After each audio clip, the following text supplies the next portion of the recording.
Saudara DPRD Kabupaten Maros menggelar rapat paripurna pengumuman pemberhentian Bupati Maros pada Jumat 29 Januari di gedung DPRD Maros. Paripurna itu pemirsa dilakukan menyusul penetapan Bupati dan Wakil Bupati terpilih Pilkada 2020 oleh Komisi Pemilihan Umum KPU Maros pada 23 Januari 2021 lalu.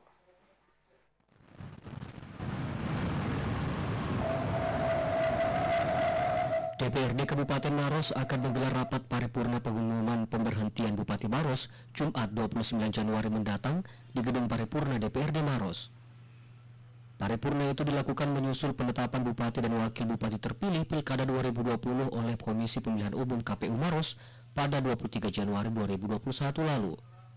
Ketua DPRD Kabupaten Maros Andi Patarai Amir mengungkapkan sesuai undang-undang, DPRD melaksanakan pengumuman pemberhentian Bupati lama dan pengumuman penetapan Bupati dan Wakil Bupati baru terpilih.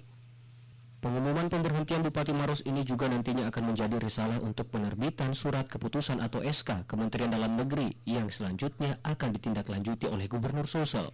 Kami akan melakukan paripurna pengumuman pemberhentian Bupati lama dan pengumuman penetapan Bupati terpilih Saudara Hadir Sam dan Raja Suhartina Buhari. Jadi Badan Musyawarah telah memutuskan bahwa kita akan melakukan paripurna pengumuman pemberhentian Pak Hatta Rahman dan pengumuman penetapan calon terpilih Pak Hadir Sam pada tanggal 29 Januari nanti, tepat hari Jumat. Rencananya, dalam pelaksanaan paripurna sejumlah pihak akan diundang, termasuk Bupati Maros yang akan diberhentikan, Hatta Rahman, dan juga pasangan Bupati dan Wakil Bupati terpilih, Hadir Syam dan Suhartina Buhari. Dari Kabupaten Maros, Wibowo Wardoyo, Celebes TV.